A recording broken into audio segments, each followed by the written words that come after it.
Hello students, मेरे प्यारे नालायकों, मेरे प्यारे प्यारे बच्चों।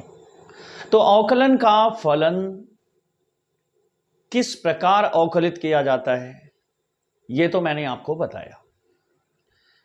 प्रथम सिद्धांत यानी वह पहला सिद्धांत जिसकी सहायता से हमने किसी भी अवकलनीय फलन का अवकलज प्राप्त किया था।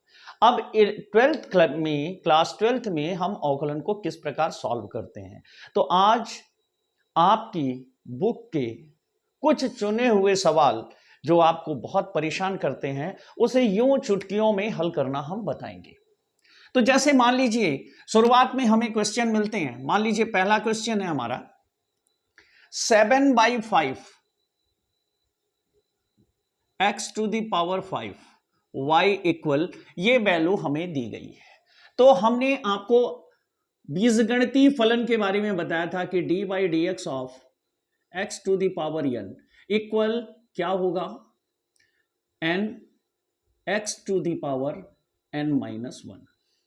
ठीक है, यहां पर बोलेंगे dy/dx of x to the power n। ठीक है, मतलब rate of change of x to the power n with respect to x। रेट of change x to the power n with respect to x, मतलब x की घात n का x की सापेक्ष अवकलन। तो यहां पर आपको करना क्या होता है, आप लिखेंगे rate of change of y with respect to x equal 7/5। चूंकि ये कांस्टेंट वैल्यू है, इसका कोई लेना देना नहीं होता है। dy/dx of x to the power 5। अब यहां पर आप क्या करेंगे, जैसे इसमें है x to the power n था तो पावर आगे आएगी 7/5 into 5 x to the power 5-1। अब यहां पर क्या होगा, 5 से 5 कैंसिल हो जाएगा और वैल्यू होगी 7x to the power 4, और यहां हम लिख सकते हैं dy/dx। तो ये इस तरीके से हमने y equal 7/5 x to the power 5 का अवकलन कर दिया। ठीक है, और इसके अवकलज के रूप में हमें ये वैल्यू प्राप्त हुई है। चलो एक और क्वेश्चन देखते हैं। क्वेश्चन 2 क्या कहता है, 2/3 y equal 2/3 x to the power -1/4। तो अभी हम यहां पे क्या करेंगे, सेम फॉर्मेट हमें यहां पे लेना है। तो हम कहेंगे dy/dx ऑफ y या rate of change of y with respect to x equal 2/3 dy/dx of x to the power -1/4। Rate of change of x to the power -1/4 with respect to x। अब यहां पर आपको क्या करना है, 2/3 into, जो इसकी पावर है इसके कंधे से उतार लो, वजन बहुत ज्यादा हो रहा है इसका, तो 1/4 माइनस साइन के साथ, और x to the power -1/4 -1। 2/3 into minus का जब मल्टीप्लाई करोगे तो यहां माइनस पहले ले लो, इंटू 1/4, और यहां पे क्या हो जाएगा, अब इसको भाई घटा लो, अब इतना भी घटाना नहीं आता, बहुत बेवकूफ हो। 4 एकन्नम 4, 1, ये भी माइनस ये भी minus, x to the power -5/4। और इस तरीके से 2 1 जा 2, 2 2 जा 4, मतलब 2 एकन्नम 2, 2 दूना 4, ये कट गया, 1 1 का मल्टीप्लाई 1 हुआ, 3 2 का मल्टीप्लाई 6 हुआ, x to the power -5/4। तो ये अवकलज मिल गया हमें, dy/dx ऑफ y। कितना आसान है, मजा आ रहा है इसमें, तो बेहद आसान है, ना अंकों का गुणा, ना भाग, ना जोड़, ना घटाओ। तो चलो और क्वेश्चंस देख लेते हैं, फटाफट इसको निपटा लेते हैं, क्योंकि अवकलन खत्म होना है और उसके बाद समाकलन आना है। ध्यान रहे 4 महीने 5 बचे हैं आपके पास, बहुत ही लिमिटेड टाइम में आपको वर्क करना है। हमारा नेक्स्ट फलन है 3 y इक्वल √x पावर -3। तो भैया पहले घातवाद सुधार लो। अब ये करनी लगी है, करनी पर यहां अगर कोई संख्या नहीं लिखी इस स्थान पर, तो हम इसे 2 मान लेते हैं। y इक्वल स्क्वायर रूट बोलते हैं इसको, यहां 2 लिखा होता है, x⁻³ और इस वैल्यू को हम इस तरीके से भी लिख सकते हैं x⁻1/2 होल पावर -3। और ये वैल्यू घात पर घात अगर लगी हो तो गुणा हो जाता है, और अगर घात नहीं आती तो हाँ जी चले जाओ कक्षा 9 में और वहां पे घातांक पढ़ लो। नई किताब ना मिले तो पुरानी से पढ़ लो, क्योंकि बेटा अगर IIT JEE नीट इनके सपने पाल रहे हो तो ये बेसिक नॉलेज आपको होनी चाहिए कि घात पे घात का गुणा होता है। अब यहां पर हो गया d/dx of y equal d/dx of x⁻³ आपको अब सेम काम करना है। यहां पर इतना जो था ये अंक गणितीय गुणा भाग था जो बेसिक कक्षा 9 तक आपको सिखाया जाता है। ध्यान रहे, सपने देखना बुरा नहीं है, लेकिन उन सपनों को पूरा करने के लिए अगर आप मेहनत ना करें, केवल सपने देखें, तो ये बुरा है। और फिर इसे मुंगेरी लाल के हसीन सपने कहते हैं।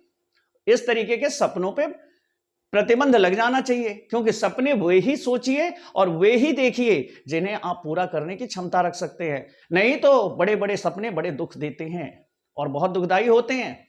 तो चलिए आगे देखते हैं। -3/2 को वापस लाएंगे बगल में, x थक गया इसका बोझ ढोते ढोते, और यहां पर x की पावर हो जाएगी -3/2 -1। Then rate of change of y with respect to x equal -3/2 x⁻। अब यहां 2 × 2 -3 -2 5 हो गया। नहीं आता तो ऐसे लिख लो और इसका लासा ले लो। लासा हुआ 2 से भाग दोगे, 2 × 2 1 आया, गुणा किए -3 और -1 दूनी 2 से ऊपर गुणा करोगे 2 × 2 और ये हो गया -5/2। तो यहां पे पावर लगा देंगे -5/2। इस तरीके से इसको हटा देते हैं क्योंकि ये वैल्यू तो रफ कार्य है आपका। तो इस तरीके से हमारी value rate of change of y with respect to x √, whole power -3 के लिए आई -3/2 x⁻⁻5/2। चलो ये तो एक एक पद के थे। अगर मान लो हमारे पास एक से अधिक पद होते हैं तब हम किस तरीके से करते हैं बीजगणितीय फलनों को। अगर हमारे पास एक से अधिक पद मौजूद हैं तो उस जैसे y इक्वल 3x² + 4,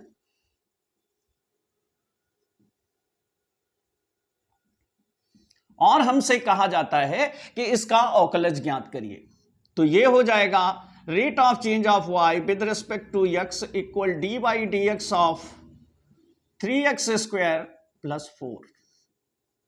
इसके कई नाम, d/dx कह सकते हैं, रेट ऑफ चेंज कह सकते हैं। तो अब क्या है, d/dx अकेले एक की जान नहीं लेता, सबके साथ निपटता है। अब यहां पर जैसे भगवान श्री कृष्ण एक ही समय में एक ही साथ कई जगह दिखाई दे सकते थे, वैसे अब ये अपनी 2 पार्ट कर लेगा। माने यहां पे वितरण हो रहा है और ये हो जाएगा 3 कांस्टेंट को किनारे करो dx² + 4d1/dx। इसे कहते हैं गुणे का वितरण नियम। अगर किसी ब्रैकेट के अंदर एक से अधिक पद बंद हैं तो ब्रैकेट के बाहर लिखी हुई संख्या अंदर की अलग अलग संख्याओं से गुणा हो जाती है। इसे गुणे का वितरण नियम या बंटन नियम भी कहते हैं। अब यहां पर 3 × ये x की पावर n की तरह बिहेव करेगा, इसका आचरण जो है उसी से मिलजुल रहा है, तो इसका 2 उठा के किनारे पटकेंगे और यहां पर x की घात 2 - 1 कर देंगे +4, और 1 जो है कांस्टेंट वैल्यू है तो इसका अवकलज 0 होगा। ये हो गया 3 दूनी 6 x + 0, 2 - 1 एक घात बची इक्वल 6x। तो बेटा इस तरीके से ये निपट गया हमारा। ठीक है, कभी कभी करणी में भी करणी आपको दिखाई देती है, तो ऐसे प्रश्न हमारे लिए समस्या पैदा करते हैं। जैसे हमारा 5वां क्वेश्चन है y equal under root x plus 1/√x। तो बेटा इसे दो तरीके से कर सकते हैं। तो अभी दूसरा तरीका तो अपनाने के लिए हमने फॉर्मूला नहीं बताया आपको, लेकिन आप पहले तरीके से कर सकते हैं। इसे लिख सकते हैं y equal x to the power 1/2 plus x to the power -1/2। घातांक पढ़ लो, नहीं बहुत परेशान करेंगे। फिर जैसे मिर्ची खाते हो ना तो सी करते हो, वैसे ये घातांक आपको सी करने पे मजबूर कर देंगे। जब किसी की घात नीचे से ऊपर या ऊपर से नीचे कोई घात लगी हुई वैल्यू ट्रांसफर की जाती है तो उसकी घातों के चिन्ह परस्पर बदल जाते हैं। यहां पर ये बटे में था तो इसकी घात 1/√x का मतलब है 1/x की घात 1/2। और जब आप इसे ऊपर लेके जाओगे तो अपनी बदली हुई स्थिति को दर्शाने के लिए यह अपने घात के चिन्ह को बदल लेता है। तो यहां पे आप करेंगे d/dx of y equal d/dx of x to the power half या 1/2 और x की घात -1/2। तो अभी अभी मैंने आपको बताया कि वितरण नियम यहां पर लगेगा। तो चलो भाई वितरण नियम लगाते हैं। ये हो गया dy/dx equal d/dx of x to the power 1/2 plus d/dx of x to the power -1/2। अब यहां पर पावर आगे ले आओ, 1/2 x to the power 1/2 -1 plus -1/2 x to the power -1/2 -1। काम वही करना है सब में, चाहे प्लस हो चाहे माइनस हो। हाँ, चिन्ह अपने गुण के हिसाब से बदल देते हैं। कुछ वैसे ही कि दो तोते जुड़वा थे, एक साधु की कुटिया में पहुंच गया और वहीं पला बढ़ा, और एक डकैतों की टोली में पहुंच गया वहीं पला बढ़ा, लेकिन दोनों के लक्षण अलग अलग थे। एक वेदों के श्लोक बोलता था तो दूसरा चोरी करने के तरीके बताता था। दोनों थे तोते, लेकिन अपने अपने आसपास के वातावरण के हिसाब से उन्होंने अलग अलग फल दिए। तो वैसे यहां पर भी है, इन पे रूल्स तो सेम लागू होते हैं, लेकिन इनके चिन्ह जो हैं वो इनके मान में परिवर्तन कर देते हैं। तो ये हो गया 1/2 आगे आ गया, और x की घात इसमें से घटेगी तो -1/2 हो जाएगा, और यहां पर प्लस माइनस ये माइनस हो जाएगा 1/2 और x टू द पावर -3/2। तो इसे लिख सकते हैं 1/2 अंडर√x, इसे सीधा कर लो भैया ऐसे, और -1/2 इसे लिख सकते हैं अंडर√x³। कैसे लिख सकते हैं? देखो इसे लिखेंगे x की पावर -3/2, इसको नीचे ले जाएंगे तो 1/x टू द पावर 3/2 होगा। अब इसे लिख सकते हैं 1/x की घात 1/2 गुणे 3। हाँ जी, घातों का गुणा अलग कर दिया हमने। या इसे इस तरीके से भी लिखा जा सकता है कि होल क्यूब होल पावर 1/2। अब ये पूरी वैल्यू बता रही है कि 1/2 इसके ऊपर है तो x³ करके यहां पे रूट लगा सकते हैं। तो ये इस तरीके से सॉल्व हो गया। चलो एक क्वेश्चन और देख लेते हैं, वितरण का ही क्वेश्चन है। फिर नेक्स्ट वीडियो में हम आपको बताएंगे कि किस तरीके से अगर एक से अधिक फलन गुणे में है तो उनका अवकलन हम किस तरीके से करते हैं। y equal x² -4x + 3। तो यहां पर जी d/dx of y equal x², यहां पे d/dx लाएंगे, d/dx ऑफ x² -4x + 3। अब यहां पे वितरित करो, अंदर ले जाओ, d/dx of x² -4 d/dx of x + 3 d1/dx। अब यहां पे घात को आगे पटको, x की घात को कम करो, -4 इसकी पावर 1 है, ले आओ आगे x की पावर 1 -1, और यहां पे d1 है, इसकी कांस्टेंट वैल्यू 0 हो गई। ये हो गया 2 में से 1 माइनस करो, 1 बचा जिसको लिखते नहीं है। यहां 1 में से 1 गया 0 हो गया, और किसी की पावर 0 तो उसकी वैल्यू 1 होती है, तो -4 हो गया, और इनटू +3 का 0 में मल्टीप्लाई किया, खत्म। ये हुआ 2x - 4। तो बेटा इस तरीके से हम इन वैल्यूओं को सॉल्व करते हैं। अब देखो कैलकुलस तो है बहुत आसान, लेकिन ये आसान तब बनेगी जब आप अपनी प्रैक्टिस करेंगे तब। मैथ्स के बारे में हमने देखा है, पिछले 10 सालों 12 सालों का एक्सपीरियंस प्लस अपनी लाइफ का एक्सपीरियंस, कि मैथ की सवालों को जब तक आप अपनी कलम से नहीं लगाओगे आने वाली नहीं, बिल्कुल नहीं आने वाली।